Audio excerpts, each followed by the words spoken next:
Hi, welcome to RV Navodaya coaching centre Nelamangala. So ಏನು ಇದೆ, ಭಾನುವಾರ 18ನೇ ತಾರೀಕು ಮುರಾರ್ಜಿ ಮತ್ತು ಕಿತ್ತೂರಾಣಿ ಚೆನ್ನಮ್ಮ ವಸತಿ ಶಾಲೆಗಳಿಗೆ ಸಂಬಂಧಪಟ್ಟಂತೆ ಪ್ರವೇಶ ಪರೀಕ್ಷೆ ಇದೆ. ಅದರ ಸರಣಿ ವಿಡಿಯೋಗಳನ್ನು ಕೊಡ್ತಾ ಹೋಗ್ತಾ ಇದ್ದೀವಿ. ಸೊ ಇವತ್ತು ನಾನು ಒಂದು ಟಾಪಿಕನ್ನು ತೊಗೊಂಡಿದ್ದೀನಿ. ಇವತ್ತಿನ ಒಂದು ಸಬ್ಜೆಕ್ಟ್ ಬೇರೆ. ಸೊ ಈಗ ಆಲ್ರೆಡಿ ನಿಮಗೆ ಬೇರೆ ಬೇರೆ ಸಬ್ಜೆಕ್ಟ್ಗಳಲ್ಲಿ ವಿಡಿಯೋಗಳನ್ನು ಕೊಟ್ಟಿದ್ದೀನಿ. ಹಾಗೆ ನಮ್ಮ RV ನವೋದಯ ಕೋಚಿಂಗ್ ಸೆಂಟ್ರಿಂದ ಈಗೇನು 4th ಸ್ಟ್ಯಾಂಡರ್ಡ್ ಹೋಗ್ತಾ ಇದ್ದೀರಾ, ನೆಕ್ಸ್ಟ್ 5th ಸ್ಟ್ಯಾಂಡರ್ಡ್ ಹೋಗ್ತಿರ್ತಕ್ಕಂಥ ಸ್ಟೂಡೆಂಟ್ಸು ನವೋದಯ ಅಪ್ಲಿಕೇಶನ್ಸ್ ಹಾಕೋರು, ಅವ್ರಿಗೆ ಇದೇ ಏಪ್ರಿಲ್ 15ರಿಂದ ಬ್ಯಾಚಸ್ಗಳು ಸ್ಟಾರ್ಟ್ ಆಗಿದ್ದಾವೆ. ಆಲ್ರೆಡಿ ಅಡ್ಮಿಷನ್ಸ್ ಕೂಡ ಸ್ಟಾರ್ಟ್ ಆಗಿದೆ. ಸೊ ಇನ್ನು ಕೆಲವೇ ಸೀಟ್ಗಳು ಮಾತ್ರ ಇರೋದ್ರಿಂದ ಯಾರಾದರೂ ಇಂಟ್ರೆಸ್ಟೆಡ್ ಇದ್ದರೆ ಕಾಲ್ ಮಾಡಿ ನಿಮ್ಮ ಅಡ್ಮಿಷನ್ಸನ್ನು ಬೇಗ ಅಡ್ಮಿಷನ್ಸ್ ಮಾಡಿಕೊಡಿ. ಸೊ ಇವತ್ತಿನ ವಿಡಿಯೋದಲ್ಲಿ ನಾನಿವತ್ತು ಮುರಾರ್ಜಿಗೆ ಮತ್ತೆ ಕಿತ್ತೂರಾಣಿ ಚೆನ್ನಮ್ಮ, ನೆಕ್ಸ್ಟ್ ಆದರ್ಶ ಅಷ್ಟಕ್ಕೆ ಅಲ್ಲ, ಇದು ನೆಕ್ಸ್ಟ್ ಅಪ್ಗ್ರೇಡ್ ಲೆವೆಲಲ್ಲಿ ಅಂದರೆ SD FDA ಎಕ್ಸಾಮ್ಸ್ಗಳಲ್ಲೂ ಕೂಡ ಬರ್ತವೆ ಈ ಕ್ವಶನ್ಸ್ಗಳು. ಸೊ ವಿಜ್ಞಾನಕ್ಕೆ ಸಂಬಂಧಪಟ್ಟಂತೆ, ಸಾಮಾನ್ಯ ವಿಜ್ಞಾನಕ್ಕೆ ಸಂಬಂಧಪಟ್ಟಂತೆ ಪ್ರಶ್ನೆಗಳು ಇವತ್ತು ಏನಿದೆ. ಫಸ್ಟ್ನೇ ಪ್ರಶ್ನೆ, ಸೋಡಿಯಂ ಅಂಡ್ ಕ್ಲೋರಿನ್ ನಿಂದಾದ ಸಂಯುಕ್ತವನ್ನು ಹೆಸರಿಸಿ ಅಂತ ಕೇಳಿದ್ದಾರೆ. Name the compound formed by sodium and chlorine. ನೋಡಿ, ಕ್ಲೋರಿನ್ ಮತ್ತೆ ಸೋಡಿಯಂ ಮಿಕ್ಸ್ ಆದಾಗ, ಕಾಂಪೌಂಡ್ ಅವೆರಡು ಜೊತೆಗೆ ಸೇರಿದಾಗ ಯಾವುದೋ ಒಂದು ಹೊಸ ರಾಸಾಯನಿಕ, ನೆಕ್ಸ್ಟ್ ಒಂದು ಕೆಮಿಕಲ್ ಬರುತ್ತೆ, ಫಾರ್ಮ್ ಆಗುತ್ತೆ. ಹಾಗಾದ್ರೆ ಅದು ಯಾವುದು ಅಂತ ಕೇಳಿದ್ದಾರೆ. ಸೊ ಯಾವುದು ಅವೆರಡು ಮಿಕ್ಸ್ ಆದಾಗ ಸಿಗೋದು ಅಂತ ಹೇಳಿ. ನೋಡಿ, ಇಲ್ಲಿ ಸೋಡಿಯಂದು ನಮಗೆ Na ಅಂತ ಕರಿತೀವಿ. ನೆಕ್ಸ್ಟ್ ಕ್ಲೋರಿನ್ ಅನ್ನ ನಾವು Cl ಅಂತ ಕರಿತೀವಿ. ಈ ಎರಡು ಸೇರ್ಕೊಂಡಾಗ NaCl ಆಯ್ತು, ಅಂದ್ರೆ ಸೋಡಿಯಂ ಕ್ಲೋರೈಡ್ ಆಗುತ್ತೆ.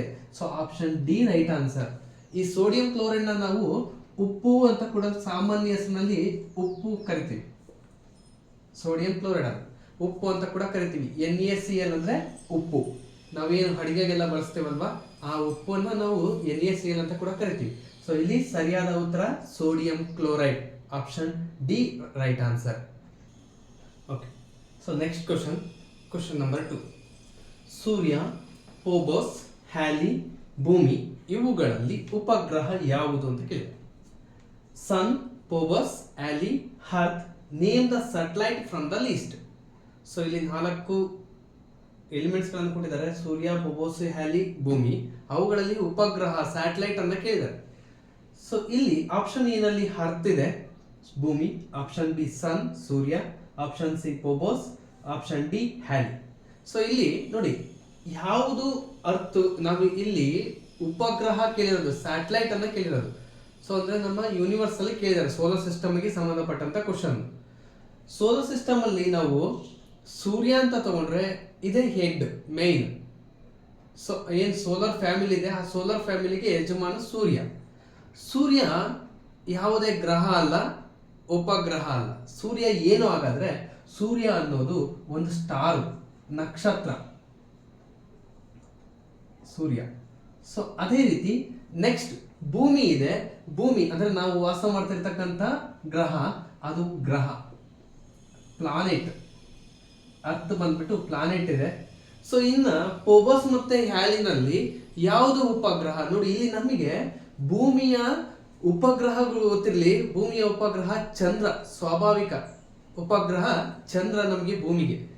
ಸೊ ಅದೇ ರೀತಿ ಇಲ್ಲಿ ಫೋಬೋಸ್ ಮತ್ತೆ ಹ್ಯಾಲಿ ಇದೆ. ಇವುಗಳಲ್ಲಿ ಯಾವುದು ಹಾಗಾದ್ರೆ? 2 ಆಪ್ಷನ್ಸ್ ನಮ್ಗೆ ಇಲ್ಲಿ ಆನ್ಸರ್ ಆಗಿಲ್ಲ.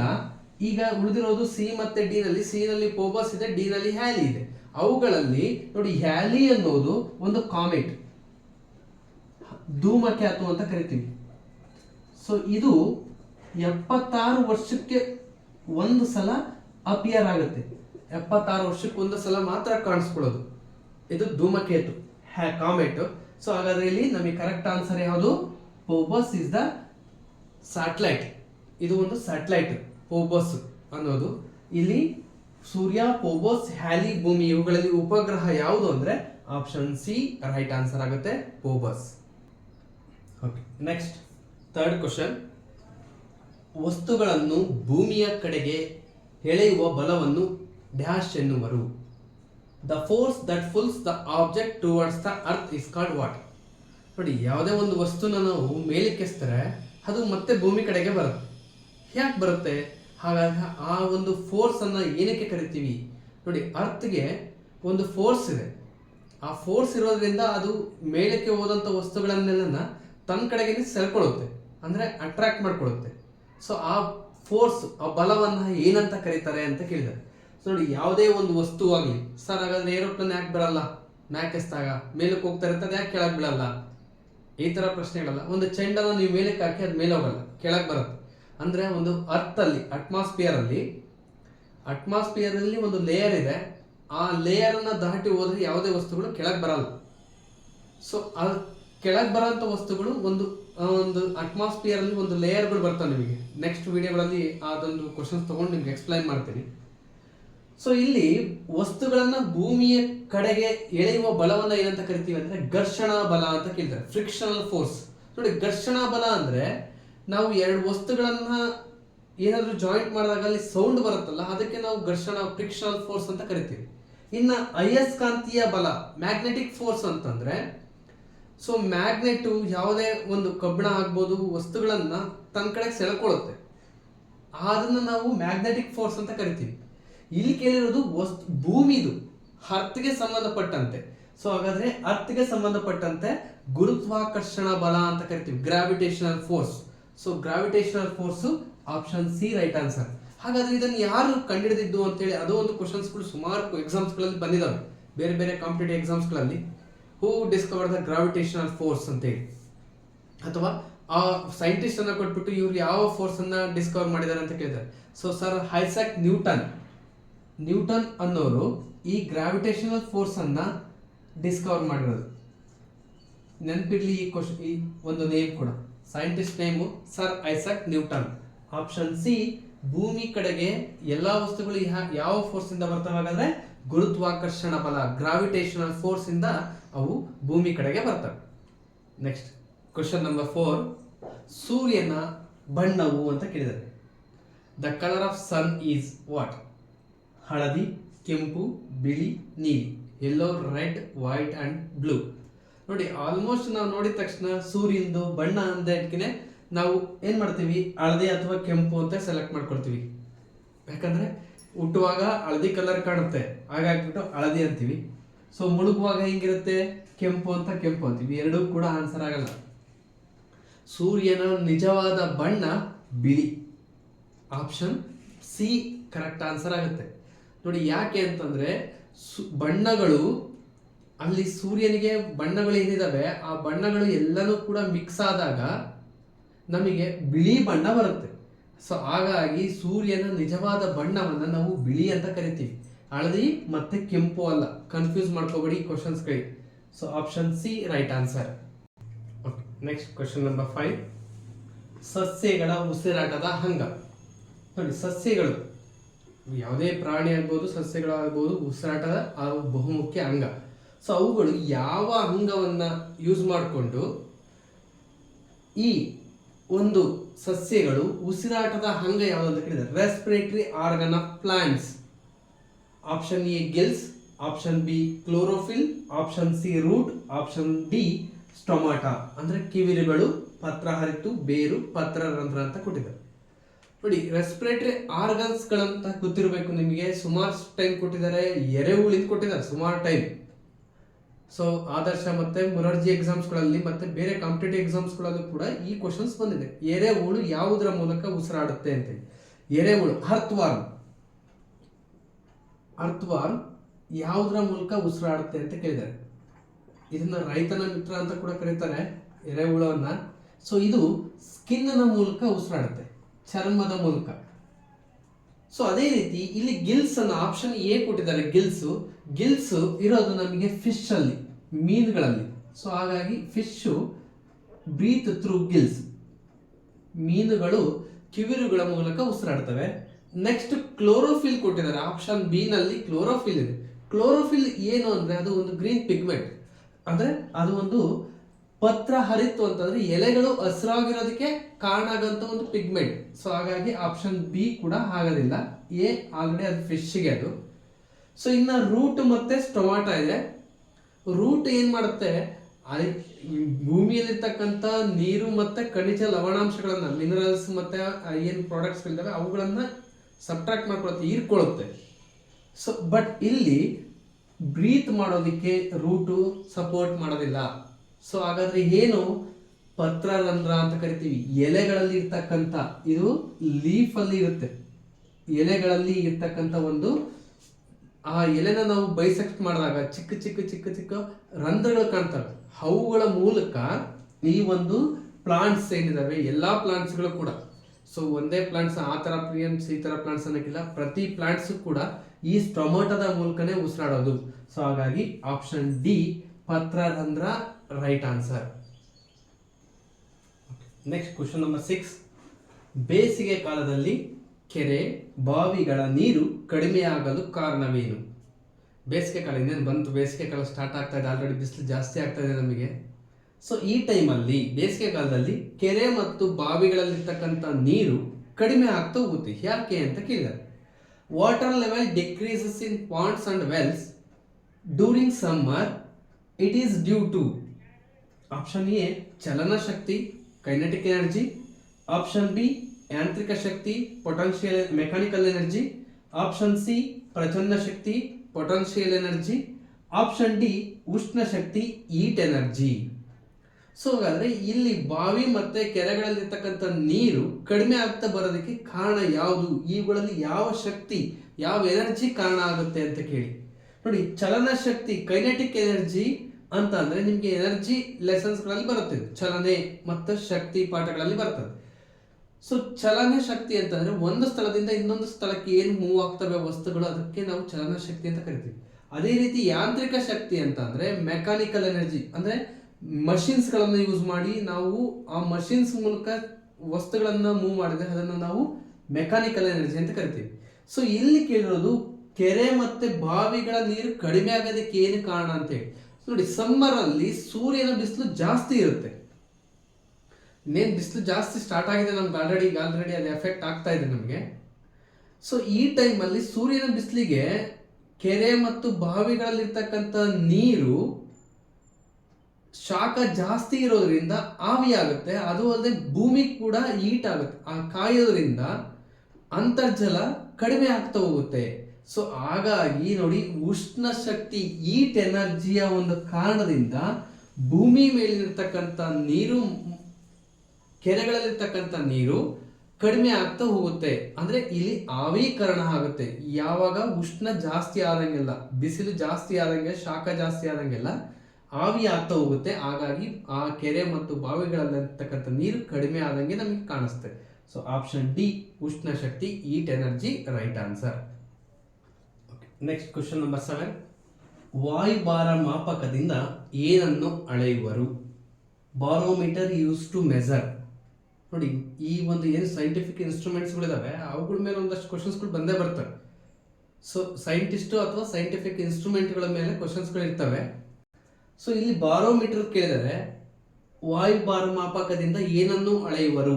Barometer is use to measure. So barometer ಇಂದ ನಾವು ಯಾವ್ದನ್ನ ಮೆಜರ್ ಮಾಡ್ತೀವಿ ಅಂತೇಳಿ ಆಪ್ಷನ್ ಎ ಇದೆ ಮಳೆ, ರೈನ್ ಫಾಲ್ ಅನ್ನ. ನೋಡಿ ಮಳೆಯನ್ನ ನಾವು ಬಾರೋಮೀಟರ್ ಇಂದ ಯೂಸ್ ಮೆಜರ್ ಮಾಡೋದಕ್ಕಾಗಲ್ಲ. ಸೊ ಮಳೆಯನ್ನ ಯಾವುದರಿಂದ ನಾವು ಮೆಜರ್ ಮಾಡ್ತೀವಿ ಅಂತ ಅಂದ್ರೆ ಮಳೆ ಮಾಪಕದಿಂದ, ಅಂದ್ರೆ ರೈನ್ ಗೇಜ್ ಅಂತ ಕರಿತೀವಿ, ಮಳೆ ಮಾಪಕ ಅಥವಾ ರೈನ್ ಗೇಜ್ ಅಂತ ಹೇಳಿ. ನೆಕ್ಸ್ಟ್ ಗಾಳಿಯ ವೇಗವನ್ನ ವಿಂಡ್ ವೆಲಾಸಿಟಿ ಅಂತ ಇದೆ. ಸೊ ಗಾಳಿ ವೇಗವನ್ನ ನಾವು ಅನಿಮೋಮೀಟರ್ ಅಂತ ಒಂದು ನೋಡಿ, ಇದು ಮಳೆ ಮಾಪಕ ರೈನ್ ಗೇಜು. ಸೊ ಅದೇ ರೀತಿ ಅನಿಮೋಮೀಟರ್ ಗಾಳಿಯ ವೇಗವನ್ನ ಅನಿಮೋಮೀಟರ್ ಇಂದ ನಾವು ಮೆಜರ್ ಮಾಡ್ತೀವಿ. ಉಷ್ಣತೆ ಅಂದ್ರೆ ಉಷ್ಣತೆಯನ್ನ, ವಾತಾವರಣದಲ್ಲಿರ್ತಕ್ಕಂಥ ಉಷ್ಣತೆಯನ್ನ ಉಷ್ಣತಾ ಮಾಪಕದಿಂದ ಅಳಿತೀವಿ, ಉಷ್ಣತಾ ಮಾಪಕದಿಂದ. ಸೊ ನೆಕ್ಸ್ಟ್ ಇಲ್ಲಿ ಹಾಗಾದ್ರೆ ವಾಯುಭಾರದ ಮಾಪಕದಿಂದ ಏನನ್ನ ಮಾಡ್ತೀವಿ ಅಂದ್ರೆ ವಾತಾವರಣದಲ್ಲಿರ್ತಕ್ಕಂಥ ಪ್ರೆಷರ್ ಅನ್ನ, ಎಷ್ಟು ಪ್ರೆಷರ್ ಇದೆ ಅಟ್ಮಾಸ್ಫಿಯರ್ ಅಲ್ಲಿ ಅದನ್ನ ನಾವು ಈ ಬಾರೋಮೀಟರ್ ಇಂದ ಯೂಸ್ ಮಾಡ್ತೀವಿ, ಮೆಜರ್ ಮಾಡ್ತೀವಿ. ಸೊ ಅದೇ ರೀತಿ ಭೂಕಂಪದ ಕೇಳಿದ್ರು ಲಾಸ್ಟ್ 2 years ಬ್ಯಾಕ್ ಕ್ವಶನ್, ಭೂಕಂಪವನ್ನ ಅಳೆಯತಕ್ಕಂಥ ಮಾಪಕ ಯಾವುದು ಅಂತ ಹೇಳಿ ನೋಡಿ. ಭೂಕಂಪವನ್ನ ನಾವು ರಿಕ್ಟರ್ ಸ್ಕೇಲ್ ಮೂಲಕ ಮೆಜರ್ ಮಾಡ್ತೀವಿ. ಸೊ ರಿಕ್ಟರ್ ಸ್ಕೇಲ್ ಭೂಕಂಪಕ್ಕೆ, ಮಳೆಗೆ ಮಳೆ ಮಾಪಕ ಅಥವಾ ರೈನ್ ಗೇಜ್ ಅಂತೀವಿ, ಗಾಳಿಯ ವೇಗವನ್ನ ಅನಿಮೋಮೀಟರ್ ಇಂದ ಮೆಜರ್ ಮಾಡ್ತೀವಿ, ವಾತಾವರಣದಲ್ಲಿರ್ತಕ್ಕಂಥ ಟೆಂಪರೇಚರನ್ನು ಉಷ್ಣತಾ ಮಾಪಕದಿಂದ ಮೆಜರ್ ಮಾಡಿದರೆ ಗಾಳಿ ವಾತಾವರಣದಲ್ಲಿರ್ತಕ್ಕಂಥ ಪ್ರೆಷರನ್ನು ನಾವು ಬಾರೋಮೀಟ್ರಿಂದ ಮೆಜರ್ ಮಾಡ್ತೀವಿ. So option D right answer. Next question number 8. ವಯಸ್ಕ ಮಾನವನ ದೇಹದಲ್ಲಿ ಒಟ್ಟು ಡ್ಯಾಶ್ ಮೂಳೆಗಳಿವೆ. ಸೊ ವಯಸ್ಕ ಮಾನವನಲ್ಲಿ ಎಷ್ಟು ಅಂದ್ರೆ ಪ್ರೌಢಾವಸ್ಥೆಗೆ ಬಂದಿರತಕ್ಕಂಥ ವ್ಯಕ್ತಿಯಲ್ಲಿ ಎಷ್ಟು ಮೂಳೆಗಳಿದಾವೆ ಅಂತ ಕೇಳಿದ್ದಾರೆ. The human body as dash bones. Option A 210, option B 201, option C 300, option D 206. ನೋಡಿ, ವಯಸ್ಕ ಮಾನವನಲ್ಲಿ ಮತ್ತೆ ಮಗುವಿನಲ್ಲಿ ಸೊ ಬೋನ್ಸ್ಗಳು ಮೂಳೆಗಳಿಗೆ ವ್ಯತ್ಯಾಸ ಇದೆ. ಸಂಖ್ಯೆಗಳಿಗೆ ಮೂಳೆಗಳ ಸಂಖ್ಯೆಗಳು ವ್ಯತ್ಯಾಸ ಇರ್ತವೆ. ಸೊ ಕನ್ಫ್ಯೂಸ್ ಮಾಡ್ಕೋಬೇಡಿ ಈ ತರ ಪ್ರಶ್ನೆಗಳು ಬಂದಾಗ. ಸೊ ಇಲ್ಲಿ ನಮಗೆ ಆಪ್ಷನ್ ಎ ಮತ್ತೆ ಬಿ ಎರಡು ಕೂಡ ಎಲಿಮಿನೇಟ್ ಆಗ್ತವೆ, 210 ಮತ್ತೆ 201. ಇನ್ನ ಬಿ ಸಿ ಮತ್ತೆ ಡಿ ನಲ್ಲಿ ಇರ್ತಕ್ಕಂಥದ್ದು ನೋಡಿ 300 ಮತ್ತೆ 206. ವಯಸ್ಕರಲ್ಲಿ ಅದಕ್ಕಿಂತ ಮುಂಚೆ ಮಗು ಆಗಿರ್ತೀವಿ ನಾವು, ಆ ಮಗುವಿನಲ್ಲಿ ಎಷ್ಟು ಮೂಳೆಗಳಿರ್ತವೆ ಅಂತಂದ್ರೆ 300 ಬೋನ್ಸ್ ಇರ್ತವೆ.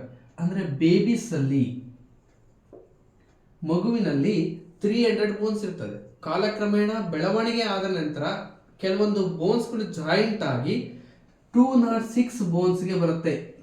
ಹಾಗಾದ್ರೆ ವಯಸ್ಕ ಮಾನವನಲ್ಲಿ ಅಲ್ಲಿ ನೋಡಿ ಕ್ವಶನ್ಸ್ ಗಳನ್ನ ನೋಡ್ಕೋಬೇಕು. ಹ್ಯೂಮನ್ ಅಂತ ಕೊಟ್ಟಿರ್ತಾರೆ ಅಥವಾ ಬೇಬೀಸ್ ಅಂತ ಕೊಟ್ಟಾಗ ನೋಡ್ಬೇಕು.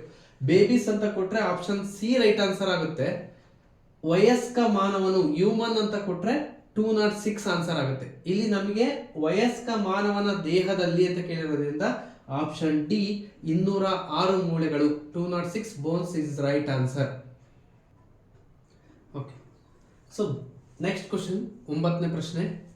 ಭಾರತದ ಉಪಗ್ರಹ ಉಡಾವಣಾ ಕೇಂದ್ರ, India satellite launching stations is. So ಮೊನ್ನೆ ನಾವು ಚಂದ್ರಯಾನ ಲಾಂಚ್ ಮಾಡಿದ್ವಿ. ಸೊ ನಮ್ಮ ಇಂಡಿಯಾದಲ್ಲಿ ಮೇಜರ್ ಆಗಿ 3 ಸ್ಯಾಟಲೈಟ್ ಸ್ಟೇಷನ್ಸ್ ಇದಾವೆ, ಲಾಂಚಿಂಗ್ ಸ್ಟೇಷನ್ಸ್ಗಳು. ಸೊ ಎಷ್ಟಿದೆ? 3 ಇದೆ ಟೋಟಲ್.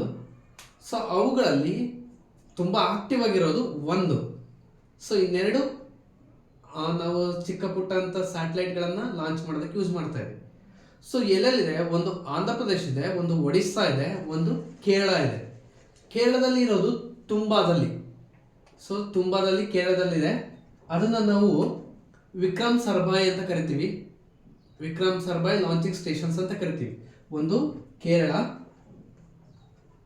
ಇನ್ನೊಂದು ಆಂಧ್ರ ಪ್ರದೇಶ್ AP, ನೆಕ್ಸ್ಟ್ ಇನ್ನೊಂದು ಒಡಿಶಾ. ಸೊ ಈ 3 ಲಾಂಚಿಂಗ್ ಸ್ಟೇಷನ್ಸ್ಗಳಿದ್ದಾವೆ. ಇಲ್ಲಿ ಕೇರಳದಲ್ಲಿ ಬಂದು ತುಂಬಾದಲ್ಲಿ ಬರುತ್ತೆ, ಅದನ್ನು ನಾವು ವಿಕ್ರಮ್ ಸರ್ಬಾಯ್ ಲಾಂಚಿಂಗ್ ಸ್ಟೇಷನ್ಸ್ ಅಂತ ಕರಿತೀವಿ. ನೆಕ್ಸ್ಟ್ ಒಡಿಸ್ಸಾದಲ್ಲಿ ಇರತಕ್ಕಂಥ ಒಂದು ಲಾಂಚಿಂಗ್ ಸ್ಟೇಷನ್ ಅನ್ನ ನಾವು ಅಬ್ದುಲ್ ಕಲಾಂ ಲಾಂಚಿಂಗ್ ಸ್ಟೇಷನ್ಸ್ ಅಂತ ಕರಿತೀವಿ. ಸೊ ಇಲ್ಲಿ ಆಂಧ್ರ ಪ್ರದೇಶದಲ್ಲಿ ಒಂದಿದೆ. ಸೊ ಅದು ಎಲ್ಲಿ ಬರುತ್ತೆ ಹಾಗಾದ್ರೆ? ಆಂಧ್ರ ಪ್ರದೇಶದಲ್ಲಿ ಯಾವುದು ಅಂತ ಕೇಳಿ ನೋಡಿ. ಇದೇ ನಮಗೆ ಆಕ್ಟಿವ್ ಆಗಿ ಇರ್ತಕ್ಕಂಥದ್ದು. ಮೊನ್ನೆ ಏನು ಚಂದ್ರಯಾನ ಲಾಂಚ್ ಮಾಡಿವಲ್ಲ, ಚಂದ್ರಯಾನ 1, 2 ಅವನ್ನೆಲ್ಲ ನಾವು ಮತ್ತೆ ಮಂಗಳಯಾನದು ಎಲ್ಲ ಕೂಡ ಅಲ್ಲೇ ಲಾಂಚ್ ಮಾಡೋದು. ಸೊ ಇಲ್ಲಿ ಆಪ್ಷನ್ ಏನಲ್ಲಿ ಬೆಂಗಳೂರು ಇದೆ. ಸೊ ಈ ಬೆಂಗಳೂರು ಏನು ಅಂತಂದ್ರೆ ಏನು ಈ ಲಾಂಚಿಂಗ್ ಸ್ಟೇಷನ್ಸ್ ಇದೆ, ಏನು ಒಂದು ಪ್ರೋಗ್ರಾಮ್ ಅನ್ನ ಮಾಡ್ತೀವಿ, ಅದನ್ನು ನಾವು ಇಸ್ರೋ ಅಂತ ಕರಿತೀವಿ, Indian space research organisation. So ಈ ಒಂದು ಏನು ಇದೆ ಇದರ ಈಗಿನ ಅಧ್ಯಕ್ಷರು ಸೋಮನಾಥ್, ಈಗಿನ ಅಧ್ಯಕ್ಷರು. ಸೊ ಇಸ್ರೋದ ಮುಖ್ಯ ಕಚೇರಿ ಬಂದ್ಬಿಟ್ಟು, ಹೆಡ್ ಆಫೀಸ್ ಬಂದ್ಬಿಟ್ಟು ಬೆಂಗಳೂರಿನಾಗಿರೋದು, ಬೆಂಗಳೂರಿನ ಪೀಣ್ಯದಲ್ಲಿದೆ. ಸೊ ಹಾಗಾದ್ರೆ ಆಪ್ಷನ್ ಎ ಆಗಲ್ಲ. ಇನ್ನ ಆಪ್ಷನ್ ಸಿ ನಲ್ಲಿ ಇದೆ ಪೋಖ್ರಾನ್. ಆ ಪೋಖ್ರಾನ್ ಏನು ಅಂತಂದ್ರೆ ಇದು ರಾಜಸ್ಥಾನದಲ್ಲಿ ಬರುತ್ತೆ. ರಾಜಸ್ಥಾನದಲ್ಲಿ ಬರೋದು ಪೋಖ್ರಾನ್. ನ್ಯೂಕ್ಲಿಯರ್ ಬಾಂಬ್ ಏನು ಇಂಡಿಯಾದಲ್ಲಿ ಫಸ್ಟ್ ನ್ಯೂಕ್ಲಿಯರ್ ಬಾಂಬ್ ಅನ್ನ ಇದನ್ನ ಮಾಡ್ತಾರೆ ಅಟಲ್ ಬಿಹಾರಿ ವಾಜಪೇಯಿ ಅವ್ರ ಕಾಲದಲ್ಲಿ. ಸೊ ಆ ನ್ಯೂಕ್ಲಿಯರ್ ಬಾಂಬ್ ಏನು ನ್ಯೂಕ್ಲಿಯರ್ ಅನ್ನ ಹೇಗೆ ನಾವು ಚಂದ್ರಯಾನ ಸಕ್ಸಸ್ ಮಾಡಿದ್ವಿ, ಆಗ ನ್ಯೂಕ್ಲಿಯರ್ ಅನ್ನ ಸಕ್ಸಸ್ ಮಾಡಿದ್ದು ನಮ್ಮ ಕನ್ನಡಿಗರು, ಪರಮಾಣು ವಿಜ್ಞಾನಿ ರಾಜಾ ರಾಮಣ್ಣ ಅನ್ನೋರು. ಸೊ ಅವರು ಪೋಖ್ರಾನ್, ರಾಜಸ್ಥಾನ್ ಪೋಖ್ರಾನ್ ಅಲ್ಲಿ ಸಕ್ಸಸ್ಫುಲ್ ಆಗಿ ಒಂದು ನ್ಯೂಕ್ಲಿಯರ್ ಏನು ವೆಪನ್ಸ್ ಬಾಂಬ್ ಇದೆ ಅದನ್ನ ರಿಯಾಕ್ಟ್ ಮಾಡಿಸ್ತಾರೆ. ಸೊ 1965 ನಲ್ಲಿ. ಸೊ ಈಗ ನಮಗೆ ಬೇಕಾಗಿರೋ ಪ್ರಶ್ನೆ ಏನು? Satellite launching station. ಸೊ ಈಗ ಸೀನು ಆಗಲ್ಲ. ಬಿಹಾರದಲ್ಲಿ ನಾನು ಹೇಳಿದೆ ಒಡಿಶಾ, ಇಲ್ಲಿ ಬಿಹಾರ ಪಾಟ್ನಾ ಅಂತ ಕೊಟ್ಟಿದ್ದಾರೆ, ಬಿಹಾರಿಗೆ ಸಂಬಂಧಪಡುತ್ತೆ, ಇದು ಕ್ಯಾಪಿಟಲ್ ಸಿಟಿ. ಈಗ ನಮ್ಗೆ ಉಳಿದಿರೋದು option B right answer, Sriharikota, Andhra ಪ್ರದೇಶದಲ್ಲಿ ಬರ್ತಕ್ಕಂಥ ಒಂದು ಸ್ಯಾಟಲೈಟ್ ಲಾಂಚಿಂಗ್ ಸ್ಟೇಷನ್. ಇದಕ್ಕೆ ನಾವು ಸತೀಶ್ ಧವನ್ ಲಾಂಚಿಂಗ್ ಸ್ಟೇಷನ್ ಅಂತ ಕರಿತೀವಿ. ಕೇರಳದಲ್ಲಿ ಇರ್ತಕ್ಕಂಥದ್ದು ವಿಕ್ರಮ್ ಸರ್ಬಾಯಿ ಇದು. ಸೊ ಒಡಿಶಾದಲ್ಲಿ ಬರೋದು ಅಬ್ದುಲ್ ಕಲಾಂ ಅವ್ರದ್ದು. ಹಾಗಾದ್ರೆ ಶ್ರೀಹರಿಕೋಟದಲ್ಲಿ ಬರೋದು ಸತೀಶ್ ಧವನ್ ಅವ್ರದ್ದು. ಸೊ ಇಲ್ಲಿ ಭಾರತದ ಉಪಗ್ರಹ ಉಡಾವಣಾ ಕೇಂದ್ರಗಳು 3 ಇದೆ. ಅದರಲ್ಲಿ ಆಪ್ಷನ್ಸ್ ಅಲ್ಲಿ ಇರೋದು ನಮಗೆ Sriharikota, option B right answer. Next question number 10. ದ್ಯುತಿ ಸಂಶ್ಲೇಷಣೆ ಕ್ರಿಯೆಯಲ್ಲಿ ಸಸ್ಯಗಳು ಒಳಗೆ ತೆಗೆದುಕೊಳ್ಳುವ ಅನಿಲ. ದ್ಯುತಿ ಸಂಶ್ಲೇಷಣೆ ಕ್ರಿಯೆಯಲ್ಲಿ ಸಸ್ಯಗಳು ಒಳಗೆ ತೆಗೆದುಕೊಳ್ಳುವ ಅನಿಲ. The gas inhale during photosynthesis in plants is called what? ನೋಡಿ, ಸಸ್ಯಗಳಲ್ಲಿ ಒಂದು ಪ್ರಕ್ರಿಯೆ ನಡೀತದೆ, ಒಂದು ಪ್ರೋಗ್ರೆಸ್ ನಡೀತದೆ. ಸೊ ಏನು ಅದು? ಫೋಟೋಸಿಂಥಸಿಸ್. ಯಾಕೆ ಅಂತಂದ್ರೆ ಸಸ್ಯಗಳು ತಮ್ಮ ಆಹಾರವನ್ನು ತಾವೇ ತಯಾರಿಸ್ಕೊಳ್ತವೆ. ಸೊ ಏನಲ್ಲಿ ಸನ್ಲೈಟು, ಕ್ಲೋರೋಫಿಲ್ಲು ಮತ್ತೆ ಆಕ್ಸಿಜನ್ ಮತ್ತೆ ಕಾರ್ಬನ್ ಡೈಆಕ್ಸೈಡ್ ಇವೆಲ್ಲ ಯೂಸ್ ಮಾಡಿಕೊಂಡು ತಮ್ಮ ಆಹಾರವನ್ನು ತಾವೇ ತಯಾರಿಸ್ಕೊಳ್ತವೆ. ಈ ಒಂದು ಪ್ರಕ್ರಿಯೆ ನಡೆಯುವಾಗ, ಈ ಒಂದು ಸಿಸ್ಟಮ್ ನಡೆಯುವಾಗ ಸಸ್ಯಗಳು ಒಳಗೆ ತೆಗೆದುಕೊಳ್ಳುವಂತಹ ಅನಿಲ ಯಾವುದು? ಸಸ್ಯಗಳು ಯಾವ ಅನಿಲವನ್ನ ತಗೊಳ್ತವೆ ಅಂತ ಕೇಳಿದ್ದಾರೆ. ನೋಡಿ, ಕನ್ಫ್ಯೂಸ್ ಆಗೋದಕ್ಕೆ ನೀವು ಮೋಸ್ಟ್ ಆಫ್ ಸ್ಟೂಡೆಂಟ್ಸ್ ಇಲ್ಲಿ ಆಪ್ಷನ್ ಎನ ಸೆಲೆಕ್ಟ್ ಮಾಡಿದ್ರಿ ಅಂತಂದ್ರೆ, ಯಾಕಂದ್ರೆ ನಾವು ಸಸ್ಯಗಳು ಅಂತಂದ್ರೆ ಸಸ್ಯಗಳು ನಮಗೆ ಆಮ್ಲಜನಕವನ್ನ ಕೊಡ್ತವೆ, ನಾವು ಅದನ್ನು ಉಸಿರಾಡ್ತೀವಿ. ಬಟ್ ಅಲ್ಲಿ ಕೇಳಿರೋದು ಹೊರಹಾಕುವ ಅನಿಲ ಅಲ್ಲ. ಹೊರಹಾಕುವ ಅನಿಲ ಅಂತಂದ್ರೆ ಆಕ್ಸಿಜನ್ ಬರುತ್ತೆ. ಇಲ್ಲಿ ಆ ಸಸ್ಯಗಳು ತೆಗೆದುಕೊಳ್ಳುವ ಅನಿಲ ಕೇಳಿರೋದು. ಸಸ್ಯಗಳು ಆಮ್ಲಜನಕವನ್ನ ತೆಗೆದುಕೊಳ್ಳೋದಿಲ್ಲ, ಆಮ್ಲಜನಕವನ್ನ ನಮಗೆ ಕೊಡ್ತವೆ, ವಾತಾವರಣಕ್ಕೆ ಕೊಡ್ತವೆ. ವಾತಾವರಣದಲ್ಲಿರ್ತಕ್ಕಂಥ ಇಂಗಾಲದ ಡೈಆಕ್ಸೈಡ್, ಕಾರ್ಬನ್ ಡೈಆಕ್ಸೈಡ್ ಅನ್ನ ಅವು ತಗೊಳ್ತವೆ. ಸೊ ಹಾಗಾದ್ರೆ ಇಲ್ಲಿ option D right answer. Option D ಸರಿಯಾದ ಉತ್ತರ. ಆಕ್ಸಿಜನ್ ಅನ್ನ ತಗೊಂಡು ಇಂಗಾಲದ ಡೈಆಕ್ಸೈಡ್ ಅನ್ನ ಅವು ತಗೊಳ್ತವೆ, ಆಕ್ಸಿಜನ್ ಅನ್ನ ನಮಗೆ ಕೊಡ್ತವೆ. ಸೊ ಹಾಗಾಗಿ ಆಪ್ಷನ್ ಡಿ ರೈಟ್ ಆನ್ಸರ್ ಆಗುತ್ತೆ. Next question number 11. ಕ್ರೆಸ್ಕೋಗ್ರಾಫ್ ಅನ್ನು ರೂಪಿಸಿದವರು ಯಾರು? ಸೊ ಲಾಸ್ಟ್ ಟೈಮ್ ಕ್ವಶನ್ ಬಂದಿತ್ತು ಈ ತರದ ಒಂದು, ಅಂದ್ರೆ ಈ ಪಿಕ್ಚರ್ ಅನ್ನು ಕೊಟ್ಟಿದ್ರು, ಕ್ರೆಸ್ಕೋಗ್ರಾಫ್ ಅನ್ನ ಕೊಟ್ಟು ಇದು ಯಾವ ಉಪಕರಣ ಅಂತ ಕೇಳಿದ್ರು. ಕ್ರೆಸ್ಕೋಗ್ರಾಫ್ ನ ಚಿತ್ರವನ್ನು ಕೊಟ್ಟು. ಸೊ ಈಗ ಇಲ್ಲಿ ಪ್ರಶ್ನೆ ಇರೋದು, ಕ್ರೆಸ್ಕೋಗ್ರಾಫ್ ಅನ್ನು ರೂಪಿಸಿದವರು ಯಾರು? ಹೂ ಇನ್ವೆಂಟೆಡ್ ದ ಕ್ರೆಸ್ಕೋಗ್ರಾಫ್? ಸೊ ಅದಕ್ಕೂ ಮುಂಚೆ ಈ ಕ್ರೆಸ್ಕೋಗ್ರಾಫ್ ಅಂದ್ರೆ ಏನು, ಏನಕ್ಕೆ ಯೂಸ್ ಮಾಡ್ತಾರೆ ಅಂತ ಗೊತ್ತಿರಬೇಕು ನಿಮ್ಗೆ. ನೋಡಿ, ಕ್ರೆಸ್ಕೋಗ್ರಾಫ್ ಅಂತ ಅಂದ್ರೆ ಸಸ್ಯಗಳಲ್ಲಿ ಅದರ ಬೆಳವಣಿಗೆಯನ್ನ ಅಳಿತಕ್ಕಂಥ ಒಂದು ಉಪಕರಣ. ಸೊ ನಾನು ಹೇಗೆ ಬಾರೋಮೀಟರು, ಸ್ಪೀಡೋಮೀಟರು, ಅನಿಮೋಮೀಟರು, ರೈನ್ ಗೇಜು, ರಿಕ್ಟರ್ ಸ್ಕೇಲ್ಗಳನ್ನು ತಗೊಂಡ್ವಿ, ಅದೇ ರೀತಿ ಇಲ್ಲಿ ಕ್ರೆಸ್ಕೋಗ್ರಾಫ್ ಅನ್ನೋದು ಒಂದು ಸಸ್ಯಗಳಲ್ಲಿ ಇರ್ತಕ್ಕಂಥ ಬೆಳವಣಿಗೆಯನ್ನ, ಅದರ ಆಯಸ್ಸನ್ನ, ಎಷ್ಟು ವರ್ಷ ಬದುಕಿದೆ ಅವುಗಳನ್ನ ಅಳಿತಕ್ಕಂಥ ಒಂದು ಮಾಪಕ. ಸೊ ಇಲ್ಲಿ ವಿ ಇನ್ವೆಂಟೆಡ್ ದ ಕ್ರೆಸ್ಕೋಗ್ರಾಫ್. ಹಾಗಾದ್ರೆ ಈ ಒಂದು ಕ್ರೆಸ್ಕೋಗ್ರಾಫ್ ಅನ್ನ ಇನ್ವೆಂಟೆಡ್ ಮಾಡಿದ್ದೆ ಯಾರು ಅಂತ? ನೋಡಿ, ಸಸ್ಯಗಳಿಗೆ ಜೀವವಿದೆ, ಸಸ್ಯಗಳು ಪ್ಲಾಂಟ್ಸ್ ಆಲ್ಸೋ ಹ್ಯಾವ್ ಲೈಫ್ ಅಂತ ಹೇಳಿದ್ರು. ಸೊ ಅವರೇನೆ ಈ ಕ್ರೆಸ್ಕೋಗ್ರಾಫ್ ಅನ್ನು ಕೂಡ ಇನ್ವೆಂಟ್ ಮಾಡಿದ್ದು. ಇಲ್ಲಿ ಆಪ್ಷನ್ ಏನಲ್ಲಿ ನ್ಯೂಟನ್ ಇದ್ದಾರೆ. ನ್ಯೂಟನ್ ಬಂದ್ಬಿಟ್ಟು ನಮಗೆ, ನಾನು ಫಸ್ಟ್ ಕ್ವಶನ್ ಅಲ್ಲಿ ಹೇಳಿದೆ ನಿಮಗೆ, ಎರಡನೇ ಕ್ವಶನ್ ಅಲ್ಲಿ ನಿಮ್ಗೆ ಹೇಳಿದೆ ನ್ಯೂಟನ್ ಏನನ್ನ ಅವ್ರು ಡಿಸ್ಕವರ್ ಮಾಡಿದ್ರು ಅಂತಂದ್ರೆ ಗ್ರಾವಿಟೇಷನಲ್ ಫೋರ್ಸ್ ಅನ್ನ, ಗುರುತ್ವಾಕರ್ಷಣ ಬಲವನ್ನ ನ್ಯೂಟನ್ ಡಿಸ್ಕವರ್ ಮಾಡ್ತಾರೆ. ನೆಕ್ಸ್ಟ್ ಆಪ್ಷನ್ ಬಿ ನಲ್ಲಿ ಥಾಮಸ್ ಆಲ್ವಾ ಎಡಿಸನ್ ಇದೆ. ಥಾಮಸ್ ಆಲ್ವಾ ಎಡಿಸನ್ ನಮಗೆ ಎಲೆಕ್ಟ್ರಿಕ್ ಬಲ್ಬ್ ಅನ್ನ ಡಿಸ್ಕವರ್ ಮಾಡ್ತಾರೆ, electric bulb. Next option C ನಲ್ಲಿರ್ತಕ್ಕಂಥ Alexander Graham Bell. Alexander Graham Bell telephone ಅನ್ನ ಡಿಸ್ಕವರ್ ಮಾಡೋದು. ಸೊ ಆತ ಕ್ಯೂಡ ಕೂಡ, ಅಲೆಕ್ಸಾಂಡರ್ ಗ್ರಾಹಂ ಬೆಲ್ ಕ್ಯೂಡ ಆದ್ರೂ ಕೂಡ ನೋಡಿ ಟೆಲಿಫೋನ್ ಅನ್ನ ಕಂಡುಹಿಡಿತಾರೆ ಅವರು. ನೆಕ್ಸ್ಟ್ ಆಪ್ಷನ್ ಡಿ ನಲ್ಲಿದೆ Jagadish Chandra Bose is a Indian botanist, ಭಾರತೀಯ ಜೀವಶಾಸ್ತ್ರಜ್ಞರು. ಇವರೇ ಸಸ್ಯಗಳಿಗೂ ಜೀವ ಇದೆ ಅಂತ ಹೇಳಿ ನಿರೂಪಿಸಿದ್ದು. ಸೊ ಸಸ್ಯಗಳಿಗೆ ಜೀವ ಇದೆ, ಸಸ್ಯಗಳಿಗೂ ಜೀವವಿದೆ ಅಂತ ಹೇಳಿ ಯಾರು ನಿರೂಪಿಸಿರು ಅಂತ ಅಂದ್ರೆ Jagadish Chandra Bose. Plants also have life.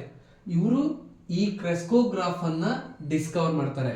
ಏನಕ್ಕೆ ಅಂದ್ರೆ ಆ ಒಂದು ಸಸ್ಯಗಳು ಎಷ್ಟು ವರ್ಷ ಬದುಕಿದಾವೆ, ಅವುಗಳು ಎಷ್ಟು ಬೆಳವಣಿಗೆ ಆಗಿದಾವೆ ಅನ್ನೋದನ್ನ ಮೆಜರ್ ಮಾಡೋದಕ್ಕೆ ಈ ಕ್ರೆಸ್ಕೋಗ್ರಾಫ್ ಯೂಸ್ ಮಾಡಿದೀವಿ. ಸೊ ಇವತ್ತು ಕೂಡ ಇದೇ ಒಂದು ಇನ್ಸ್ಟ್ರೂಮೆಂಟ್ ಅನ್ನು ಯೂಸ್ ಮಾಡಿಕೊಂಡೆ ನಾವು ಪ್ಲಾಂಟ್ಸ್ ಗಳ ಲೆಂತ್, ಅವ ಎಷ್ಟು ಉದ್ದ ಇದೆ, ಎಷ್ಟು ಬೆಳವಣಿಗೆ ಆಗಿದೆ ಅವುಗಳನ್ನ ಮೆಜರ್ ಮಾಡೋದು. So option D right answer. Okay, next question number 12. Haemoglobin 1. Haemoglobin is A. ನೋಡಿ, ನಮ್ಮ ಮಾನವನಲ್ಲಿ ಅಥವಾ ಪ್ರಾಣಿಗಳಲ್ಲಿ, ಪಕ್ಷಿಗಳಲ್ಲಿ ಬ್ಲಡ್ ಇದೆ, ರಕ್ತ ಇದೆ. ಆ ರಕ್ತ ಕಲರು ವೇರಿಯೇಷನ್ಸ್ ಇದಾವೆ ಕೆಲವೊಂದಕ್ಕೆ, ಆದರೆ ಬಹುತೇಕ ಎಲ್ಲರಲ್ಲೂ ರಕ್ತ ಇರೋದು ಕೆಂಪು ರಕ್ತ. ಆ ಕೆಂಪು ರಕ್ತ ಕೆಂಪಾಗಿರೋ ಕಾರಣ ಈ ಒಂದು ಹಿಮೋಗ್ಲೋಬಿನ್. ಸೊ ಬೇರೆ ಬೇರೆ ಅನಿಮಲ್ಸ್ಗಳಲ್ಲಿ ಬೇರೆ ಬೇರೆ ಬ್ಲಡ್ಗಳಿದ್ದಾವೆ. ನೀವು ನೋಡ್ಬೋದು, ಲಿಚರ್ಸ್ ಅಲ್ಲಿ ಬೇರೆ ಕಲರ್ ಇದೆ, ಗ್ರೀನ್ ಕಲರ್, ಬ್ಲೂ ಕಲರ್ ಬರ್ತದೆ.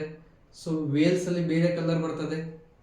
ಅದೇ ರೀತಿ ಇಲ್ಲಿ ಹಿಮೋಗ್ಲೋಬಿನ್ ಏನು ಮಾನವನಲ್ಲಿ ಅಥವಾ ಪ್ರಾಣಿಗಳಲ್ಲಿ ಕಾಣ್ತಕ್ಕಂಥ ಕೆಂಪು ರಕ್ತದ ಕೆಂಪಾಗಿರಲು ಕಾರಣವಾಗೋದು ಈ ಹಿಮೋಗ್ಲೋಬಿನ್. ಈ ಹಿಮೋಗ್ಲೋಬಿನ್ 1 ಅಂತ ಕೇಳಿದ್ದಾರೆ. ಏನು ಅದು? ಪ್ರೋಟೀನ್, ವಿಟಮಿನ್, ಕಾರ್ಬೋಹೈಡ್ರೇಟ್ ಅಥವಾ ಮಿನರಲ್, ಈ 4ರಲ್ಲಿ ಯಾವುದು ಅಂತ ಕೇಳಿದ್ದಾರೆ. ಈ ಹಿಮೋಗ್ಲೋಬಿನ್ ಅನ್ನೋದು ಒಂದು ಪ್ರೋಟೀನ್. ಆಪ್ಷನ್ ಏನೇ ಸರಿಯಾದ ಉತ್ತರ. ಹಿಮೋಗ್ಲೋಬಿನ್ ಅನ್ನೋದು ಒಂದು ಪ್ರೋಟೀನ್ ಆಗಿರೋದ್ರಿಂದ ಅದು ನಮಗೆ ಬಾಡಿಗೆ ಅತಿ ಮುಖ್ಯವಾಗಿ ಬೇಕಾಗಿದೆ. ಆ ಹಿಮೋಗ್ಲೋಬಿನ್ ಇಲ್ಲ ಅಂದ್ರೆ ಕೂಡ ನಾವು ಸಾಕಷ್ಟು ಡಿಸೀಸಸ್ಗಳನ್ನು ಅನುಭವಿಸ್ತೀವಿ. ಅನಿಮಿಯಾ, ಎಸ್ಪೆಷಲಿ ನ್ಯೂಮೋನಿಯಾ ಮತ್ತು ಅನಿಮಿಯಾ ಅನ್ನೋ ಒಂದು ಡಿಸೀಸಸ್ಗಳು ಈ ಒಂದು ಹಿಮೋಗ್ಲೋಬಿನ್ ಕೊರತೆಯಿಂದ ಬರ್ತವೆ. ಸೊ ಆಪ್ಷನ್ ಎ, ಈ ಹಿಮೋಗ್ಲೋಬಿನ್ ಪ್ರೋಟೀನ್ ಅನ್ನೋದು ಆಪ್ಷನ್ ಎ ರೈಟ್ ಆನ್ಸರ್ ಆಗುತ್ತೆ.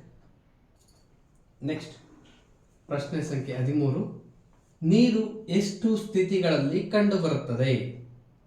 In how many States water is found on earth? ನೋಡಿ, ಸ್ಟೇಟ್ಸ್ ಅಂತ ಹೇಳ್ಕೇನೆ ಇಲ್ಲಿ ಏನ್ ಮಾಡ್ಬಿಡ್ತೀವಿ, ರಾಜ್ಯಗಳು ಅಂದ್ಕೊಂತೀವಿ. ಸೊ ಅದಲ್ಲ, ಸ್ಟೇಟ್ಸ್ ಆಫ್ ಮ್ಯಾಟರ್ ಅಂತ ಒಂದು ನಿಮಗೆ ಕಾನ್ಸೆಪ್ಟ್ ಇದೆ, ಸ್ಟೇಟ್ಸ್ ಆಫ್ ಮ್ಯಾಟರ್. ಸೊ ಅಲ್ಲಿ 3 ಸ್ಟೇಟ್ಸ್ ಆಫ್ ಮ್ಯಾಟರ್ ಬರುತ್ತೆ, ಪ್ಲಸ್ 1 ಬರುತ್ತೆ ನಿಮಗೆ ನೆಕ್ಸ್ಟ್ ಪ್ಲಾಸ್ಮಾ. ಸೊ ಅಲ್ಲಿ ಮೇನ್ ಆಗಿರೋದು 3 States. So solid, liquid, gas.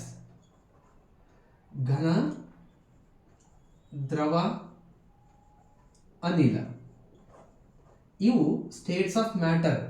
ಇಲ್ಲಿ ಕೇಳಿರೋದು ನೀರು ಎಷ್ಟು ಸ್ಥಿತಿಗಳಲ್ಲಿ ಕಂಡು ಬರುತ್ತೆ, ಎಷ್ಟು ಸ್ಟೇಟ್ಸ್ ಆಫ್ ಮ್ಯಾಟರ್ ಅಲ್ಲಿ ಕಂಡು ಬರುತ್ತೆ ಅಂತ ಕೇಳಿದ್ದಾರೆ. ನೋಡಿ, ನೀರು ನಾವು ಅದನ್ನ ಫ್ರೀಸ್ ಮಾಡಿದಾಗ ಐಸ್ ಆಗುತ್ತೆ. ಸೊ ಅದನ್ನೇ ನಾವು ಮತ್ತೆ ಇದು ಮಾಡಿದ್ರೆ ದ್ರವ ಆಗುತ್ತೆ. ನೆಕ್ಸ್ಟ್ ಅದನ್ನ ಬಾಯ್ಲ್ ಮಾಡಿದ್ವಿ ಅಂತಂದ್ರೆ ಅನಿಲ ಆಗುತ್ತೆ. ಅಂದ್ರೆ ಅನಿಲ ಅಂದ್ರೆ ನೀರಾವಿ ಆಗುತ್ತೆ. ಸೊ ಹೀಗೆ 3 ಸ್ಟೇಟ್ಸ್ ಅಲ್ಲೂ ಕೂಡ ನಮಗೆ ನೀರು ಸಿಗುತ್ತೆ. ಸೊ ಹಾಗಾಗಿ option B right answer. 3 States ಅಲ್ಲಿ ನಮಗೆ ನೀರು ಸಿಗುತ್ತೆ ವಾತಾವರಣದಲ್ಲಿ. ಘನ, ದ್ರವ, ಅನಿಲ, ಸಾಲಿಡ್, ಲಿಕ್ವಿಡ್, ಗ್ಯಾಸ್ 3 ಫಾರ್ಮ್ ಅಲ್ಲೂ ಸಿಕ್ಕುತ್ತೆ. Okay, next question number 14. ಈ ಜೀವಸತ್ವದ ಕೊರತೆಯಿಂದ ಸ್ಕರ್ವಿ ರೋಗ ಬರುತ್ತದೆ. ಈ ಜೀವಸತ್ವದ ಕೊರತೆಯಿಂದ ಸ್ಕರ್ವಿ ರೋಗ, deficiency of the vitamin causes scurvy. ಯಾವ ಕೊರತೆಯಿಂದ, ಯಾವ ಒಂದು ವಿಟಮಿನ್ಸ್, ನೋಡಿ ನಮಗೆ ಬಾಡಿಗೆ ನಮಗೆ ವಿಟಮಿನ್ಸು, ಪ್ರೋಟೀನ್ಸು, ಕಾರ್ಬೋಹೈಡ್ರೇಟ್ಸು, ಮಿನರಲ್ಸ್ಗಳು ಬಹುಮುಖ್ಯವಾಗಿ ಬೇಕು. ಸೊ ಇಲ್ಲಿ ವಿಟಮಿನ್ಸ್ ನಮಗೆ ಬ್ಯಾಲೆನ್ಸ್ ಆಗಿಲ್ಲ ಅಂತಂದ್ರೆ ಆಗ ಡಿಸೀಸಸ್ಗಳು ಬರ್ತವೆ. ಇಲ್ಲಿ ಕೇಳಿರೋದು ಯಾವುದೋ ಒಂದು ವಿಟಮಿನ್ಸ್ ಕೊರತೆಯಿಂದ ಸ್ಕರ್ವಿ ಅನ್ನೋ ಒಂದು ರೋಗ ಬರುತ್ತೆ. ಯಾವುದಾಗಾದ್ರೆ ಅಂತೇಳಿ ನೋಡಿ, ಆಪ್ಷನ್ ಏನಲ್ಲಿದೆ ವಿಟಮಿನ್ ಎ.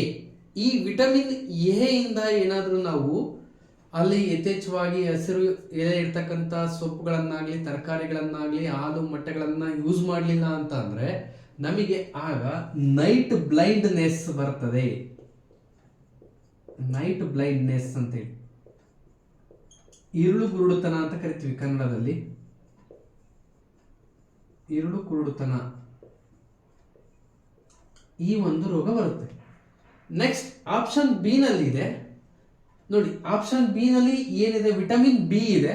ಈ ವಿಟಮಿನ್ ಬಿ ಯಾವಾಗ ಬರುತ್ತೆ ಅಂತಂದ್ರೆ ಇಲ್ಲೂ ಕೂಡ ಅಷ್ಟೇ, ನಾವು ಏನು ಎಣ್ಣೆ ಕಾಳುಗಳನ್ನ ಯೂಸ್ ಮಾಡಿದಾಗ ಯಥೇಚ್ಛ ಪ್ರಮಾಣದಲ್ಲಿ ನಮ್ಮ ಬಾಡಿಗೆ ಬೇಕಾಗಿರ್ತಕ್ಕಂಥ ಅಗತ್ಯ ಪ್ರಮಾಣಕ್ಕಿಂತ ಹೆಚ್ಚಾಗಿ ನಾವು ಏನು ಯೂಸ್ ಮಾಡಲಿಲ್ಲ ಅಂತಂದ್ರೆ ಹಾಲು ಮೊಟ್ಟೆಗಳನ್ನ, ಮೀನನ್ನ, ಆಗ ವಿಟಮಿನ್ ಬಿ ಕೊರತೆಯಿಂದ ಬೆರಿ ಬೆರಿ ಅನ್ನೋ ಒಂದು ರೋಗ ಬರುತ್ತೆ. Berry berry,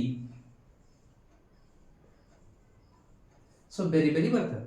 next vitamin C ಕೊರತೆಯಿಂದ, ವಿಟಮಿನ್ ಸಿ ಅಂದ್ರೆ ಏನು ಅಂತಂದ್ರೆ ಆಸ್ಕರ್ಲಿಕ್ ಆಸಿಡ್ಸ್ ಇರ್ತಕ್ಕಂಥ ಹಣ್ಣುಗಳು, ಸಿಟ್ರಿಕ್ ಆಸಿಡ್ ಇರ್ತಕ್ಕಂಥ ಹಣ್ಣುಗಳು, ಕಿತ್ಲೆ ಹಣ್ಣು, ಈ ನಿಂಬೆ ಹಣ್ಣು, ಈ ತರ ಹಣ್ಣುಗಳನ್ನ, ಹುಣಸೆ, ಈ ತರ ಹಣ್ಣುಗಳನ್ನ ಯೂಸ್ ಮಾಡಿದಾಗ ನಾವು ಸ್ಕರ್ವಿ ಅನ್ನೋ ರೋಗ ಬರ್ತದೆ. ಸೊ ವಿಟಮಿನ್ ಸಿ ಕೊರತೆಯಿಂದ ಯಾವ ರೋಗ ಬರುತ್ತೆ? ಸ್ಕರ್ವಿ. ನಮ್ಮ ಆಯ್ಕೆ ಹಾಗಾದ್ರೆ ಆಪ್ಷನ್ ಸಿ ಕರೆಕ್ಟ್ ಆನ್ಸರ್ ಆಯ್ತು. ನೆಕ್ಸ್ಟ್ ಆಪ್ಷನ್ ಡಿ ನಲ್ಲಿ ವಿಟಮಿನ್ ಡಿ ಇದೆ. ವಿಟಮಿನ್ ಡಿ ನಲ್ಲಿ ಒಂದು ಅವುಗಳ ಕೊರತೆಯಿಂದ ಯಾವ ರೋಗ ಬರುತ್ತೆ? ವಿಟಮಿನ್ ಡಿ ಅಂತ ಅಂದ್ರೆ ವಿಟಮಿನ್ ಡಿ ನಲ್ಲಿ 2 ತರ ಬರುತ್ತೆ. ಮಕ್ಕಳಲ್ಲಿ ರಿಕೇಟ್ಸ್ ಅನ್ನೋ ಒಂದು ರೋಗ ಬರುತ್ತೆ, ಮೂಳೆಗೆ ಸಂಬಂಧಪಟ್ಟಂತೆ ರೋಗ ಇದು. ರಿಕೇಟ್ಸ್ ಅನ್ನೋದು ಮಕ್ಕಳಲ್ಲಿ ಕಂಡು ಬರುತ್ತೆ. ಸೊ ಅದೇ ರೀತಿ ವಯಸ್ಕರಲ್ಲಿ ಆಸ್ಟಿಯೋಮಲಾಸಿಯಾ ಅಂತ ಹೇಳಿ, ಆಸ್ಟಿಯೋಮಲಾಸಿಯಾ ಅಂತೇಳಿ ಒಂದು ರೋಗ ಈ ಮೂಳೆಗೆ ಸಂಬಂಧಪಟ್ಟಂತೆ, ಅದು ವಯಸ್ಕರಲ್ಲಿ ಕಂಡು ಬರುತ್ತೆ. ಅಡಲ್ಟ್ಸ್ ಅಲ್ಲಿ ಆಸ್ಟಿಯೋಮಲೇಸಿಯಾ, ಚೈಲ್ಡ್ಸ್ ಅಲ್ಲಿ ರಿಕೇಟ್ಸ್, ಮೂಳೆಗೆ ಸಂಬಂಧಪಟ್ಟಂತೆ ರೋಗ.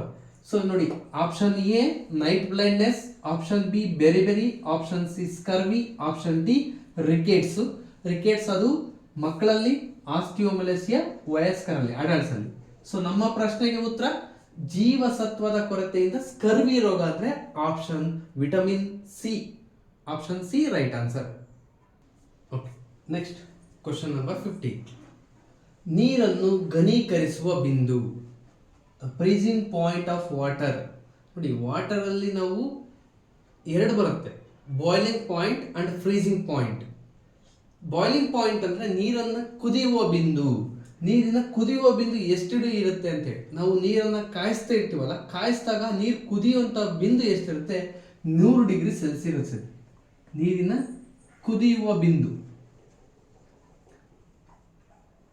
100 degree Celsius, boiling point. So ಹಾಗಾದ್ರೆ ಇಲ್ಲಿ ಕೇಳಿರೋದು ಘನೀಕರಿಸುವ ಬಿಂದು, ಫ್ರೀಸಿಂಗ್ ಪಾಯಿಂಟ್. ಅಂದ್ರೆ ಫ್ರೀಸ್ ಅಂದ್ರೆ ಆ ಘನವನ್ನ, ಘನೀಕರಿಸುವ ಅಂದ್ರೆ ಘನ ಅಂತ ಅಲ್ಲಿ ಬರುತ್ತೆ ನೋಡಿ, ಐಸ್ ಮಾಡೋದು ಅಂತ ಅರ್ಥ. ಸೊ ಎಷ್ಟು ಡಿಗ್ರಿನಲ್ಲಿ ಅಂತ ಅಂದ್ರೆ 0 ಡಿಗ್ರಿ ಸೆಲ್ಸಿಯಸ್ ಅಲ್ಲಿ. ಆಪ್ಷನ್ ಸಿ ರೈಟ್ ಆನ್ಸರ್ ಆಗುತ್ತೆ. ಸೊ ಕುದಿಯುವ ಬಿಂದು ಆದ್ರೆ 100 ಡಿಗ್ರಿ ಸೆಲ್ಸಿಯಸ್, ಘನೀಕರಿಸುವ ಫ್ರೀಸಿಂಗ್ ಪಾಯಿಂಟ್ ಅಂದ್ರೆ option C 0 degree Celsius right answer. So ನೋಡಿ, ಇಷ್ಟು ವಿಜ್ಞಾನಕ್ಕೆ ಸಂಬಂಧಪಟ್ಟಂತೆ ಪ್ರಶ್ನೆಗಳು ಇವತ್ತಿನ ವಿಡಿಯೋದಲ್ಲಿ ಕೊಟ್ಟಿದ್ದೀನಿ ನಾನು.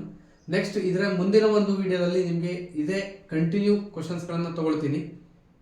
ಸೊ 18ನೇ ತಾರೀಕು ಮುಂಬರುವಂತ ಇದೇ ಸಂಡೇ ಎಕ್ಸಾಮ್ಸ್ ಕೂಡ ಇದೆ. ಅದು ಹೊರತಾಗಿ ಕೂಡ ನಿಮಗೆ ಸ್ಕೂಲ್ ಸಿಲೆಬಸ್ ಅಲ್ಲೇ ಬರುತ್ತೆ. ಈಗೇನು ಪಬ್ಲಿಕ್ ಎಕ್ಸಾಮ್ಸ್ ಇದೆ 5 ಮತ್ತು 8 ಮತ್ತು 9ನೇ ತರಗತಿವರೆಗೆ, ಆ ಪ್ರಶ್ನೆಗಳಿಗೆ ಸಂಬಂಧಪಟ್ಟಂತೆ ಕೂಡ ವಿಡಿಯೋಗಳನ್ನು ಕೊಡ್ತೀವಿ. ಹಾಗೆ ಏಪ್ರಿಲ್ 15ರಿಂದ ನವೋದಯ ತರಗತಿಗಳು, ರೆಗ್ಯುಲರ್ ತರಗತಿಗಳು ಸ್ಟಾರ್ಟ್ ಆಗ್ತಿದ್ದಾವೆ, ಆನ್ಲೈನ್ ಮತ್ತು ಆಫ್ಲೈನಲ್ಲಿ. ಆನ್ಲೈನಲ್ಲಿ ನಿಮಗೆ ಆಲ್ರೆಡಿ ಅಡ್ಮಿಷನ್ಸ್ಗಳು ಸ್ಟಾರ್ಟ್ ಆಗಿದ್ದಾವೆ. ಯಾರೆಲ್ಲ ಅಡ್ಮಿಷನ್ಸ್ ಬೇಕು ಅವರು ಕೂಡಲೇ ಡಿಸ್ಪ್ಲೇ ಆಗ್ತಿರ್ತಕ್ಕಂಥ ನಂಬರ್ಗೆ ನೀವು ಕರೆ ಮಾಡಿ ನಿಮ್ಮ ಅಡ್ಮಿಷನ್ಸ್ಗಳನ್ನು ಕನ್ಫರ್ಮ್ ಮಾಡಿ. Okay, thank you for watching.